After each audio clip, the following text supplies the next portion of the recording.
Hi, welcome to the Pursuit of Truth. So, I finished watching on Netflix the program about Hitler. I think it's called Rise to Evil, um, and it's basically well, it illustrates the Nuremberg trials with the history of Hitler's uprising, the Nazis, the Holocaust, and is it William Schreier? Um, words. He was I think he's an American journalist who was reporting on it throughout the whole time, actually. And I know I've mentioned this in previous pursuits of truth. It interested me from the sense that obviously we all study, or most of us study, the Second World War and Hitler and Nazis and what they did. And what interested me is that we tend to start from like 1939 to 1946, whereas it was in the early 30s where Hitler, he didn't just suddenly become a dictator and suddenly it all started. There was a lot of progress. Well, progress is probably the wrong word. But what's the word? It took a lot of time before he became chancellor and became the dictator that we all know of him. And like the fact that I can't remember which country it is that he wanted to take, and Britain just allowed him to take it. They were thinking that, oh well, if we give that to him as Chamberlain, then he's not going to advance anymore. And of course he did. And I think we had a pact with that country. Was it Yugoslavia? I can't remember which country it was. Or was it Austria? I think it was Austria. Can't remember which it was. Obviously someone can correct it. And I've only just watched it and I've already forgotten it. But some of these things are not really taught in our history. So I thought that this documentary was really quite useful, and also some of the horrific things that were done that we all know about, obviously the Holocaust and Anne Frank and all that kind of stuff. But some of the things, like there was obviously, I think I already mentioned was it the Day of the Glass or whatever they call that, and that was like the start of the hate against Jews. Of course, previous to that, it had been anyone they considered not normal or not Aryan or not wanting to fight for Germany. But then there was the case where they marched towards the end of the war. I think it was 45, 46, where they knew they weren't going to win, or the allies of the British or the Americans or the Russians were coming closer to them, so they marched, was it 33,000 people from one camp to another, and I think they took them to a ravine, and they made them line up in a ravine and then shoot them. And one lady survived by jumping off and was telling the horrors of this, and the fact that how many gunmen there were. Actually, I think this is before. I think I'm mixing two things up. That was before, wasn't it? That's then they came up with the idea of building concentration camps. I mean, imagine that like war's war in the sense of that, people are going to die from shooting and bombing and stuff like that. But this was on a whole new scale, that they built death camps. And I don't know whether there is any other conflict. I mean, obviously Rwanda springs to mind, and maybe some previously, where it was about genocide, about getting rid of a whole set of people. But just the length that those in charge went to build concentration camps from scratch in order to house all these Jewish people, and eventually to gas and murder them. And the figures is meant to be like 12 million, isn't it, Jews that were exterminated. And then imagine like the mindset, because it's not just Hitler. because, you know, like in the Nuremberg trials, Hess and Goering and others, they tried to, or some did, some didn't, but some of them who were eventually hung, you know, tried to make out that this was all Hitler's idea and we didn't really know about it, we weren't really involved. Obviously, no criminal ever stands up and says, yeah, I did it. Although I think Goering was less apologetic. Hess somehow managed to get away with, because I thought he was the head of the SS, but he managed to not get hung. But I don't know, did he end up working for NASA? Because that's the problem. There were lots of the Germans that they kept and helped set up NASA and JPL and stuff like that. And that muddies the waters a lot, isn't it? How can someone be involved in such horrific crimes? I mean, horrific beyond, you know, I mean, I don't believe in, you know, I believe that human beings can make mistakes and they can redeem themselves, and we should always try and look for that because we only have one existence. But what was done in the Second World War by Nazis is on another level. I mean, and that's what I mean, is that when you look at this, 12 million people, the idea of building this huge, massive, and I don't know how they got this aerial shot of one of these concentration camps. I don't know if it was Birkenau, or I think it was Birkenau. It was huge, I mean, massive. And lots of bunker, you know, like areas where, and the way that they cage them like chickens, you know, like in small little hut type things where they would all sleep together. And they showed when the, I think it was David Dimbleby, or was it David Dimbleby? His father, Jonathan Dimbleby, I think, when he arrived there to commentate on it, and hearing his words and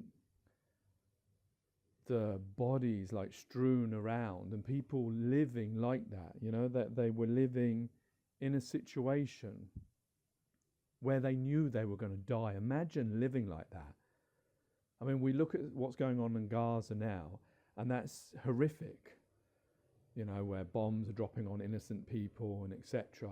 But imagine this is another level, and I don't know if there is any comparison.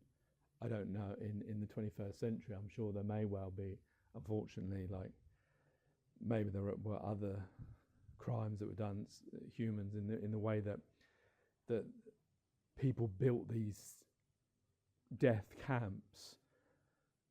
People built, you know, so that you could put cyanide tablets and people would be gassed and throw up and melt and die in agony, and yet you would know that that was going to happen because you were in this camp and there were bodies outside just left there because they didn't have enough incinerators, so they just used to pile the bodies up. Imagine living like that. Imagine if you were not only an adult, but imagine if you were a child, you know, or a child of age who could understand, you know, like a 11-year-old, a teenager, say, like Anne Frank or someone like that. If you lived like that and you knew that this was your fate, then there's nothing you can do about it. You can't escape. I mean, it is another level of, and I think sometimes we do forget, you know, when you see these things, it shows you how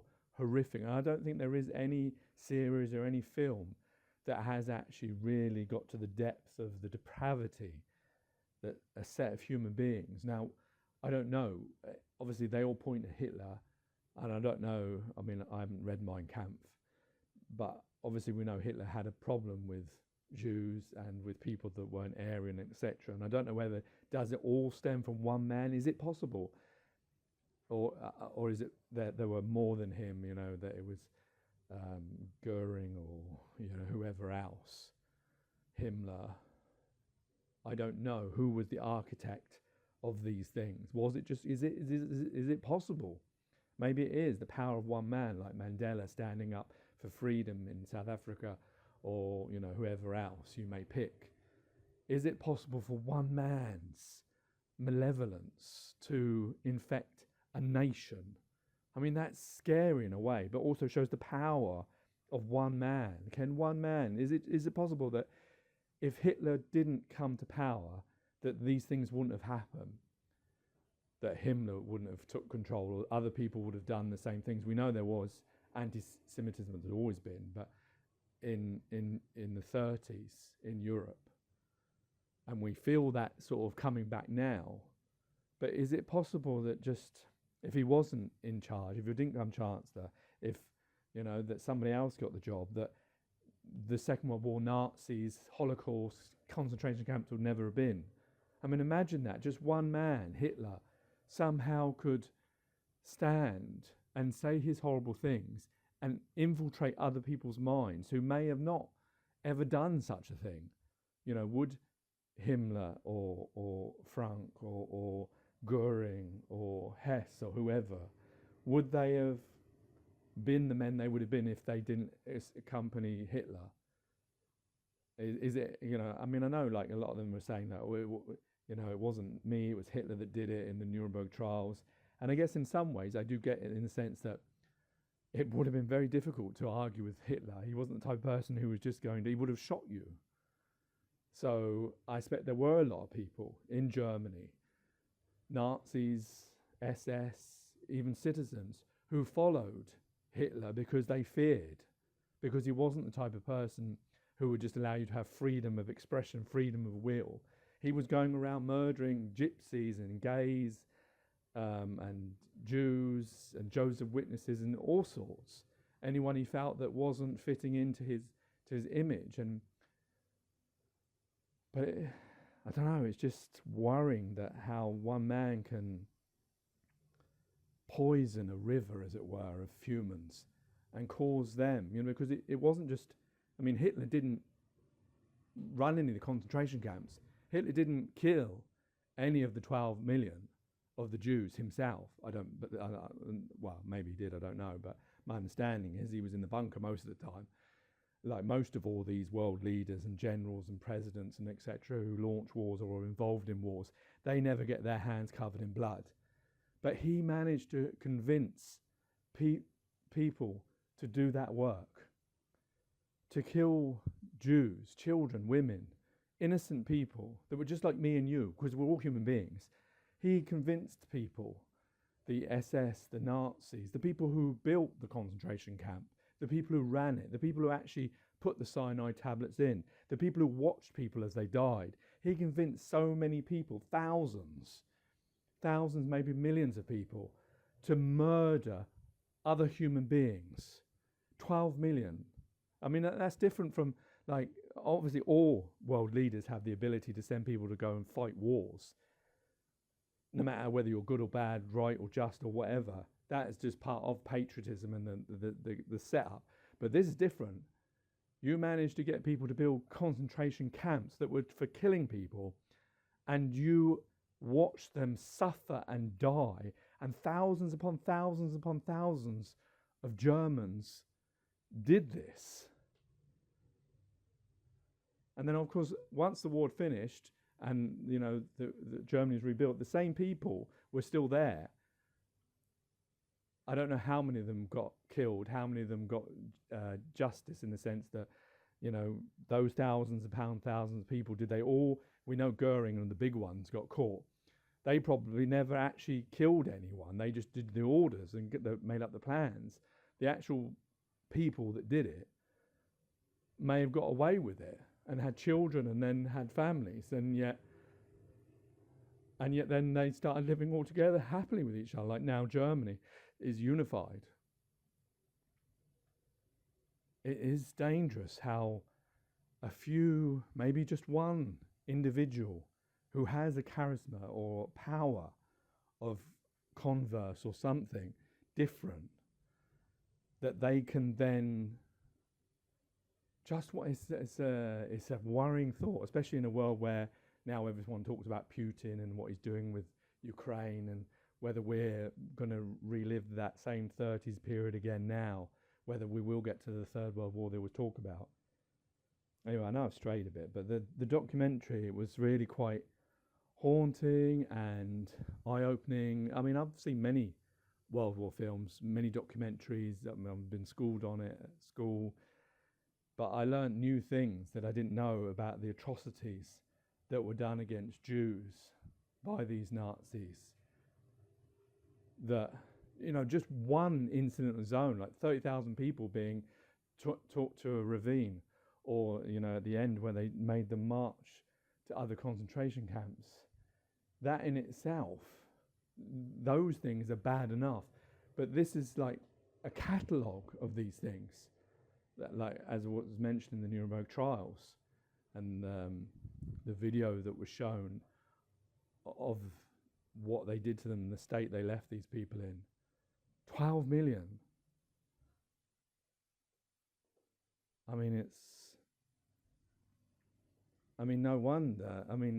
How do you survive? Your mentality survive that if you are a survivor of that time. That, I mean, I know it's not the only terrible thing that's been done to human beings. There's the slave trade and lots of other, you know, the Rwandan issues, and all around the world. Even now, these kind of things are happening still, that we're still fighting against each other.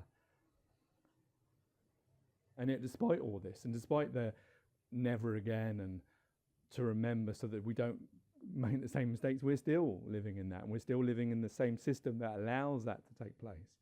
I'm not going to go on that because I always go on about the absolute truth, but yeah, I would watch it if you haven't seen it. It's on Netflix. I think it's called Rise to Evil. All right, leave your comments. Take care, take it easy, God bless, and peace. Not against the Red Army soldiers. They retaliate by calling upon all the remaining Jewish population, 33,000 men, women, and children, to assemble, and those people are led to a ravine.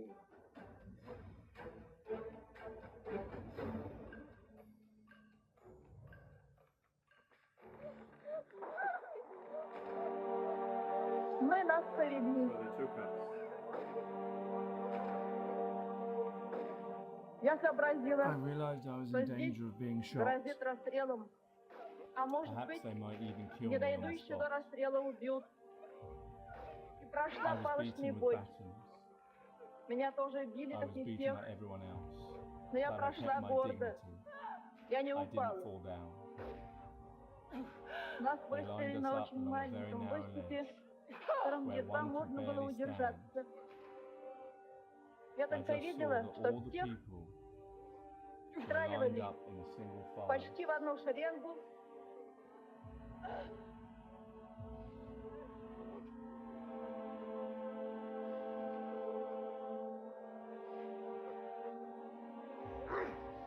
Я уткнулась глазами. I was looking down. Я не I могла couldn't bear видеть to see the всего barbarity дерзко taking place происходившего around в me. моих глазах. Стали всех They began расстреливать. to shoot everybody.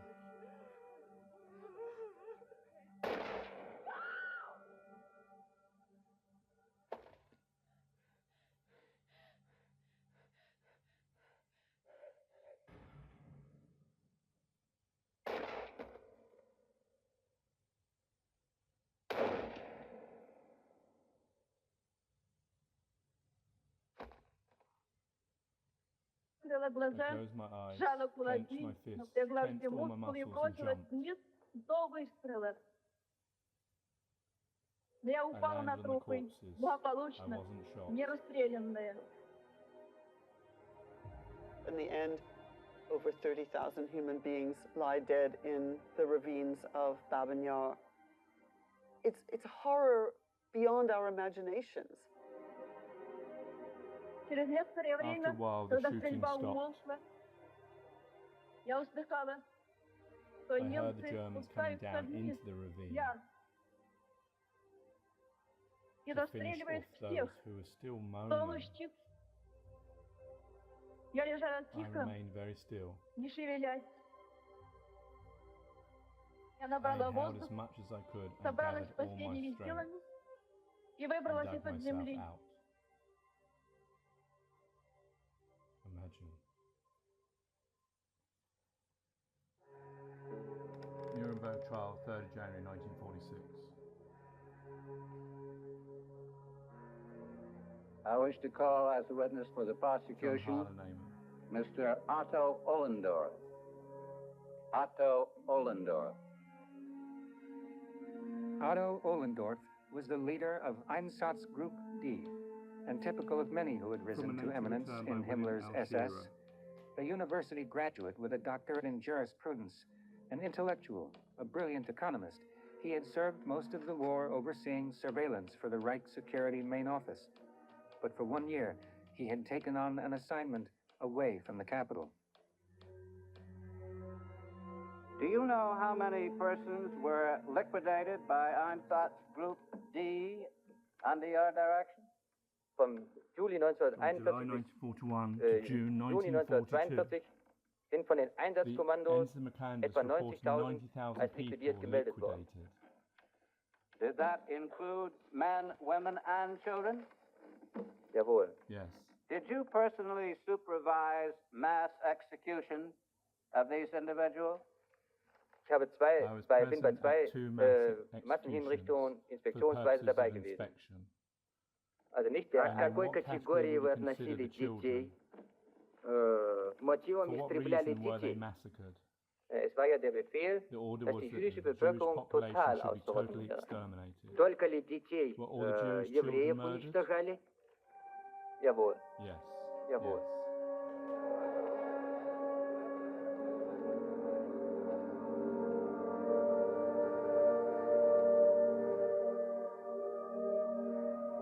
These mass executions are horrific and gruesome. And so they use alcohol to compensate. They are very frequently drunk during the shootings. They are almost invariably drunk after the shootings. It's a coping mechanism. Nazi leadership, Himmler in particular, was concerned for the mental well-being of the SS who were having to shoot these people. This shows the perversity of the moral priorities that the Nazis have. They acknowledge that this is emotionally traumatic, but only for the killers. It's mass murder on a scale that has never been seen before. The death toll is astronomical. It's estimated that around 1.5 million people were murdered in this way.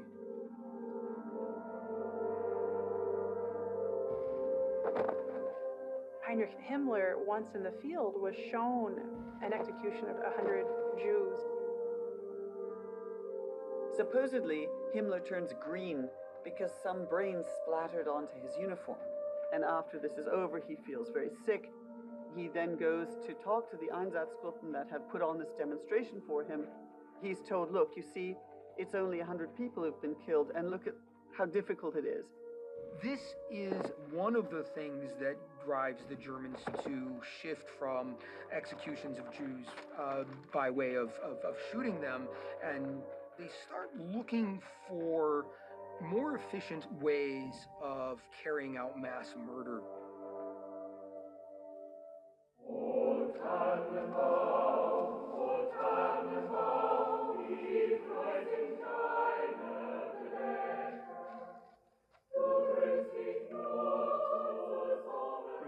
Around Christmas time of 1941, we see a shift towards what we have come to now know as the final solution, the mass extermination of the Jewish population.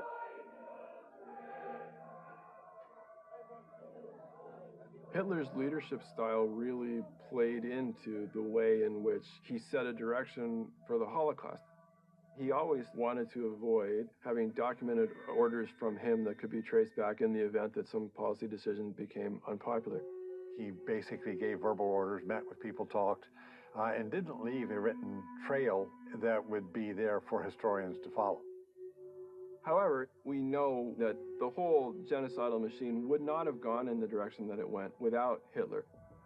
Hitler essentially puts Reinhard Heydrich in charge of planning this or conceptualizing this sort of mass killing. He was really the evil genius behind so many things that are going to become the Holocaust. Reinhard Heydrich is Himmler's second in command. He was known as the most Aryan-looking top Nazi official, much more than Himmler or Eichmann or Hitler or Goering or Goebbels, quite ruthless and a good organizer, and apparently very loyal to Himmler. The goal is that Jews are to disappear not by expulsion and decimation, but by total systematic mass murder. Then the question is, how does this get disseminated to the rest of the German government?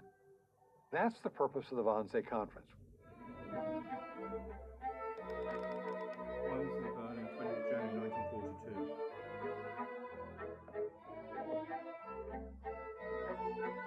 The Wannsee Conference is a conference which was convened by Reinhard Heydrich with his deputy Adolf Eichmann amongst the high officials of the Third Reich in order to effectively get their collaboration.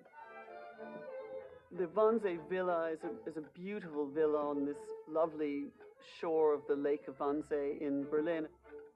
Lovely fireplace and chandeliers, and there's a big, huge table, and a huge buffet has been set out, and Heydrich and Eichmann have made sure that very good wines and cognacs are available. So the atmosphere is very jovial, it's very warm, and yet the actual content of the discussion is absolutely chilling to the bone. Well, it starts with a Heydrich monologue in which he says, up until last fall, we had been dealing with the Jewish question through emigration, which of course means expulsion and decimation. Heydrich says, we here all agree that from this day forth we are going to go and comb Europe from west to east and find every Jewish man, woman, and child, and we're going to transport them to camps where they will be killed. Hitler made the decision to send the Jews to the east, and that is underway. They now have to accept Heydrich's leadership and to participate. The SS, in order to implement this huge project, they're going to need the cooperation of these various ministries and other officials. They can't run it on their own. They need help with the trains. They need help with financial management. Heydrich was worried. Would they go along? It turned out, of course, that they fell all over each other, competing to be more cooperative and trying to be helpful.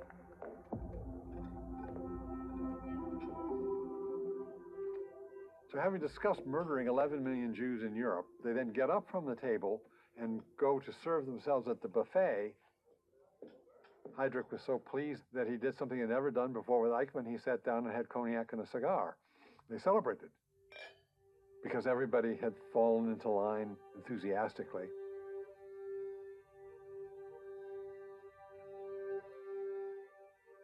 The authorities in German-occupied Poland start construction of 6 extermination camps. There is an evolution of the camps as they get bigger and more sophisticated. Auschwitz then is the technological apex of the evolution of the death camp. Auschwitz I is a camp that actually has brick buildings and barracks built with kilns.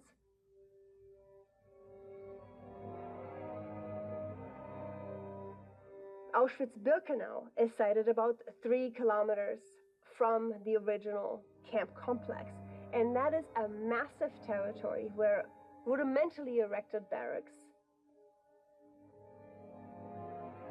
There are no facilities, no sewage system, no infrastructure of any kind besides delousing facilities.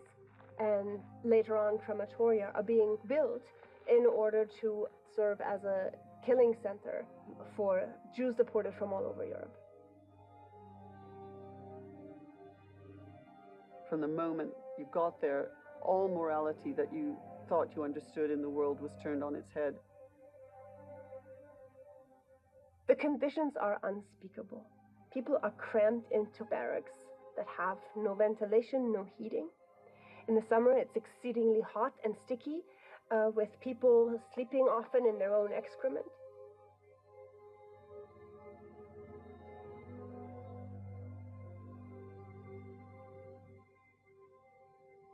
Labor details still take place in a place like Birkenau, and then excessive fear, because everyone who is not possible to perform labor assigned to them makes themselves subject to potential selection. And everyone in Auschwitz-Birkenau knows that that means death by gas.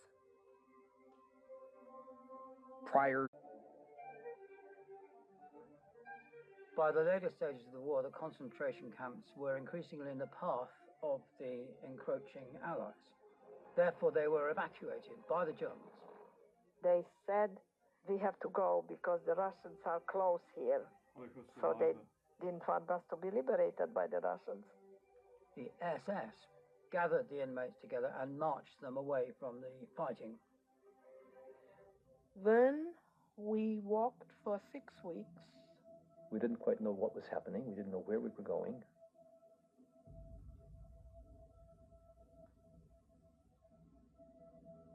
At night, they let us rest on a field outside. It was cold there. And in the morning, we saw several people dead from the cold.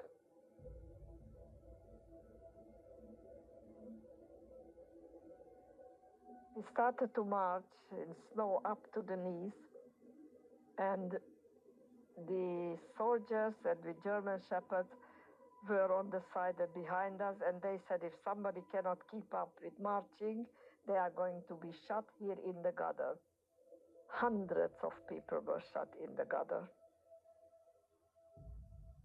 They took the prisoners on these death marches to other concentration camps.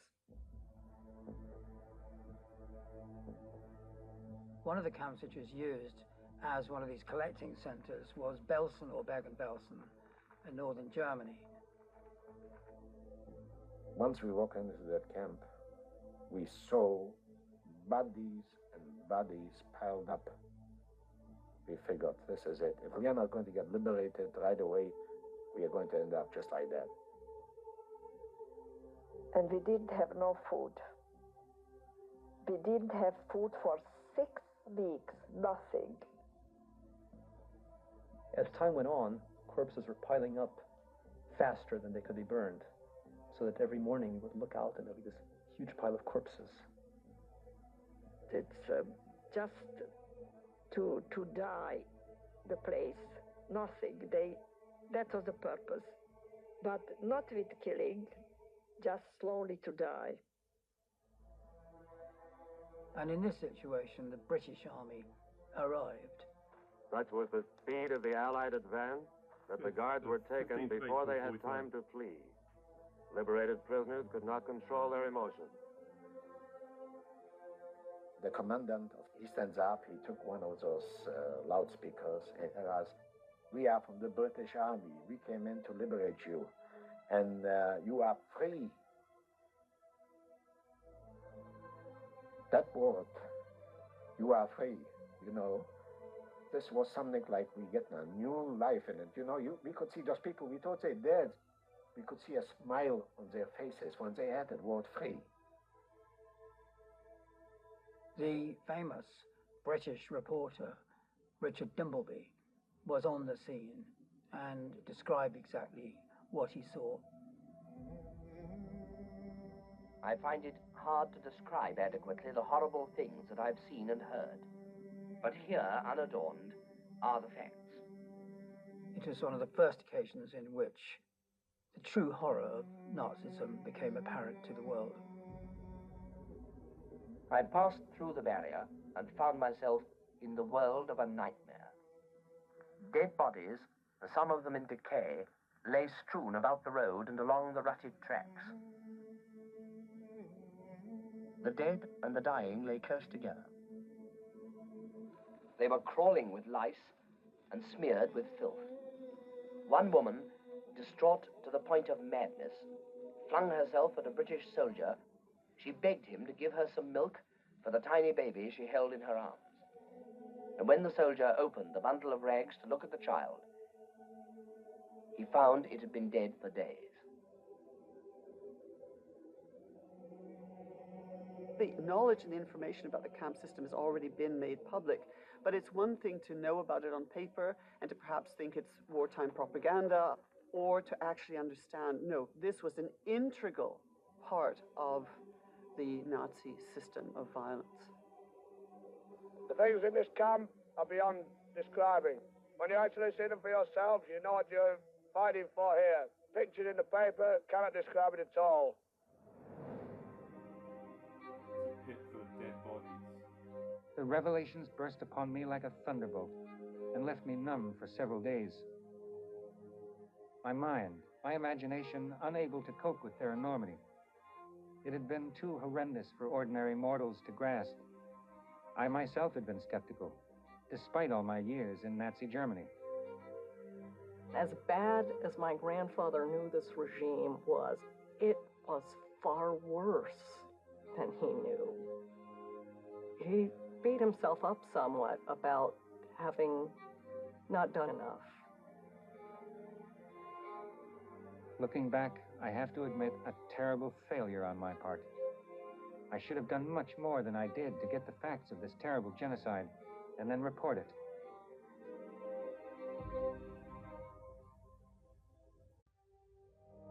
All sorts of the top Nazis are also committing suicide. Heinrich Himmler also commits suicide, but only once he's been arrested by the British because he fears what's going to come next. And there are others as well who simply cannot stand the idea of a world without Hitler. CBS World News now brings you further details on the reported death of Adolf Hitler. We take you to San Francisco. William L. Shirer reporting. So Hitler is dead, or so they say, and destroyed like his country that he tried to make the master of the world and ended only by destroy. This is a day that I have been waiting for many a year. My own personal fate brought me into some contact with a man who I think will go down in history as the evil genius of our time. With Hitler gone, the way is really clear for Germany to surrender.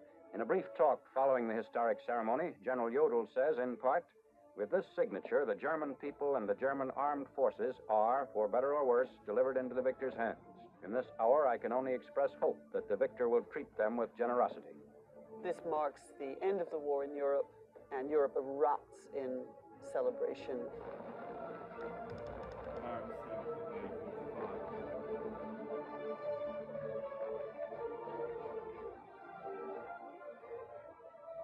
I wonder if all of us celebrating the end of the war tonight, and outside this studio in New York, you can still hear the shouting in the streets.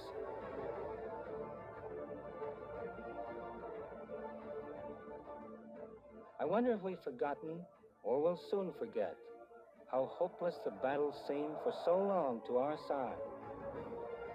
I happened to be in Berlin the day, September 1st, 39, the German part of the war started. The Germans seemed so strong then that a lonely American on the streets of Berlin that day wondered whether the forces of democracy, of decency, would ever rally in time. Now, one's thoughts turn to the future, to put our minds and our hearts to work on a better world, one in which, above all, there shall be no more wars.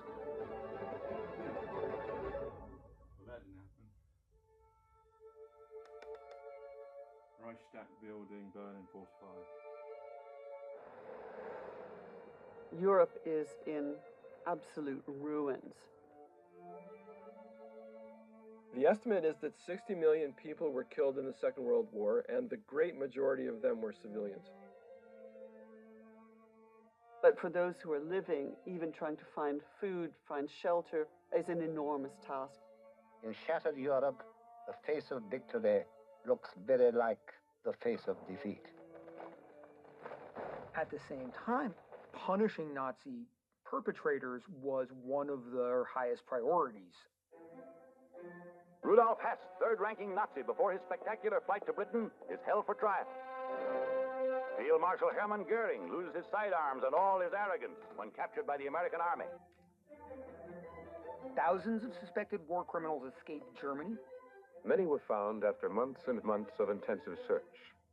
But the Allies did quickly catch some of the highest-ranking Nazis. Foreign Minister Joachim von Ribbentrop. He was arrested in the home of his mistress. And here, Vice Chancellor von Papen, who was found in his hunting lodge.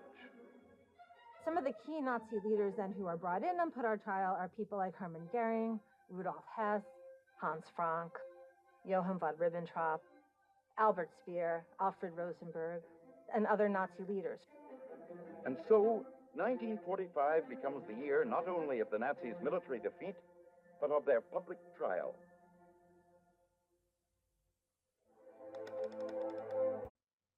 So here's the bit in the Nuremberg trials where they all sort of say, oh, it wasn't me, I didn't know about this. You know, they don't want to take any responsibility for their actions and their deeds.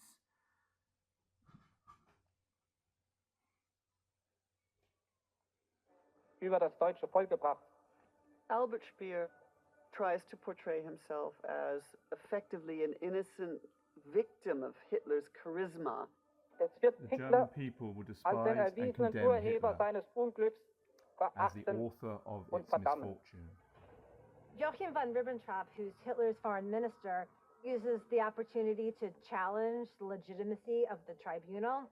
What we intended was to look after our elementary necessities of life in the same way that England looked after her own interests, in order to make 1/5 of the world subject to her, in the same way the United States took an entire continent and Russia took the largest inland territory of the world under the hegemony. Hans Frank, Hitler's Governor General of occupied Poland, admits to some sort of general feeling of guilt. We did not suspect that our turning away from God could have such disastrous, deadly consequences. Even as he denies any responsibility. At that time, we could not have known that so much loyalty on the part of the German people could have been so badly directed by us. Hermann Goering is absolutely unrepentant. I stand up for the things that I have done. He's full of denials. I have never decreed the murder of a single individual at any time in a war. Full of bluster. And neither did I decree any other atrocities or tolerate them. And absolutely defiant. The persecution uses the fact that I was the second man of the state as proof that I must have known everything that happened. But it does not present any documentary or other convincing proof that I knew about certain things, much less desired them. None of the defendants have shown any real contrition. I am happy to know that I have done my duty to my people as a loyal follower of my Führer. Mr. President and members of the tribunal. After nearly a year-long trial, Jackson, in his closing argument, really reiterates that the Germans, in their own words, have admitted to a vast array of criminal actions. The documents show them agreed on policies and on methods, and all working aggressively for the expansion of Germany by force of arms. The Nazi movement will be of evil memory in history because of its persecution of the Jews, the most far-flung and terrible racial persecution of all time. We now have before us the flimsy excuses and the paltry evasions of the defendants. The chief villain on whom blame is placed is Hitler. He is the man at whom nearly every defendant has pointed an accusing finger. What these men have overlooked is that Adolf Hitler's acts are their acts. Nowhere do we find a single instance where any one of these defendants stood up against the rest and said, "This thing is wrong." Hitler did not carry all responsibility to the grave with him. All the guilt is not wrapped in Himmler's shroud. It was these dead men whom these living chose to be their partners, and the crimes that they did together they must pay for one by one.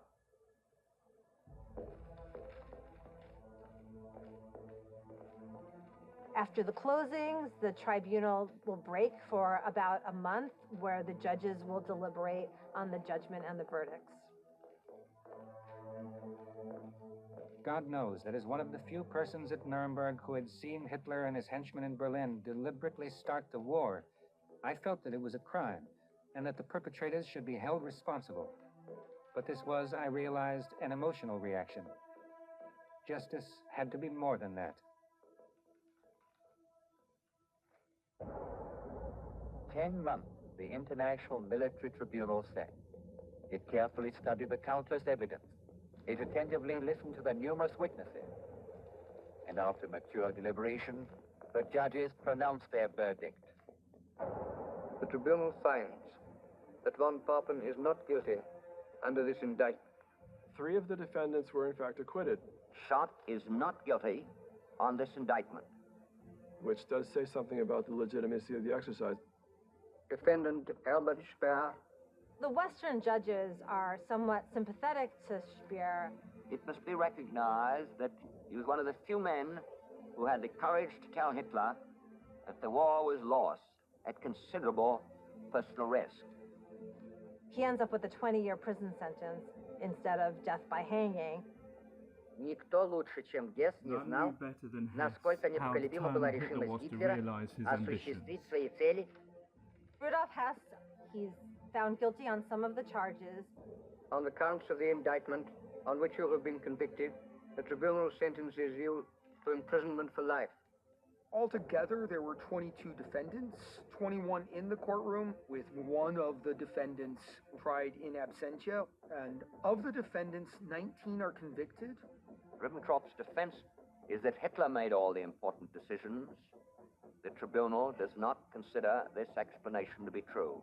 Of the 19 who are convicted, 12 are sentenced to death. Defendant Hermann Wilhelm Goering. His own admissions are more than sufficiently wide to be conclusive of his guilt. His guilt is unique in its enormity. The record discloses no excuses for this man. On the counts of the indictment on which you have been convicted, the International Military Tribunal sentences you to death by hanging.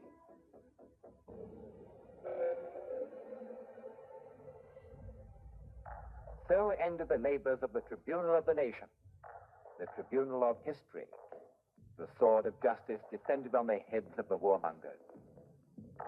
Hermann Goering, though, somehow managed to cheat the hangman. Being hung like a common criminal, he feels, is beneath the dignity of a man of his stature. He smuggled a cyanide capsule himself into his cell. And so right in that very last moment, he bit down on that cyanide capsule. Goering chooses to die by his own hand. The other 10 wait for the gallows. Goering, Ribbentrop, Keitel, Kaltenbrunner, Rosenberg, Frank, Frick, Streicher, Seyss-Inquart, Sauckel, Jodl, and Martin Bormann have been sentenced by the International Military Tribunal to die on the gallows. Humanity, I had a feeling, was relieved and grateful at the news from Nuremberg. There was, after all, some sort of rough justice in our world. When you saw people, civilians who were bombed out, or worse, who had been hounded in the concentration camps, still intact as human beings, with a will to go on, with a faith still in themselves, in their fellow men, and in God, it filled you with a certain pride.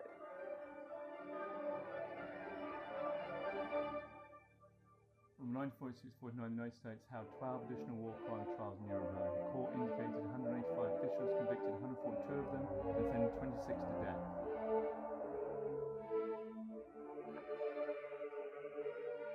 And how How many did they take Trials for continue, NASA and JPL? but at the same time as trials of war criminals are ongoing, the Cold War is starting, and so U.S. policy starts to shift.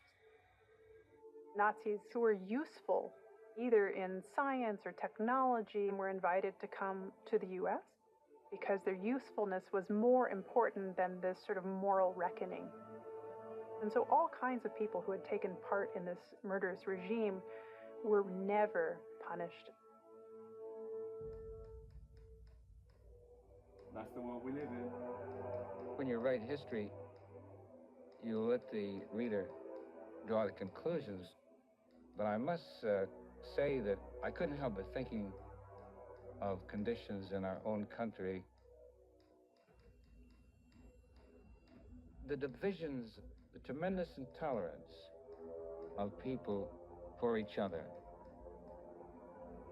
The world we live in now, right now, is a world that seems to have forgotten many of the lessons of what happened in Nazi Germany. We're seeing the rise of authoritarianism, rises of anti-Semitism. Today, at least 30 neo-Nazi groups operate in the United States and dozens in Europe. My grandfather made sure to tell us what happened in Nazi Germany could happen here. And you have to be vigilant and fight against it as much as you can. You cannot be complacent. Living in a totalitarian land taught me to value highly and rather fiercely the very things the dictators denied: tolerance, respect for others, and above all, the freedom of the human spirit.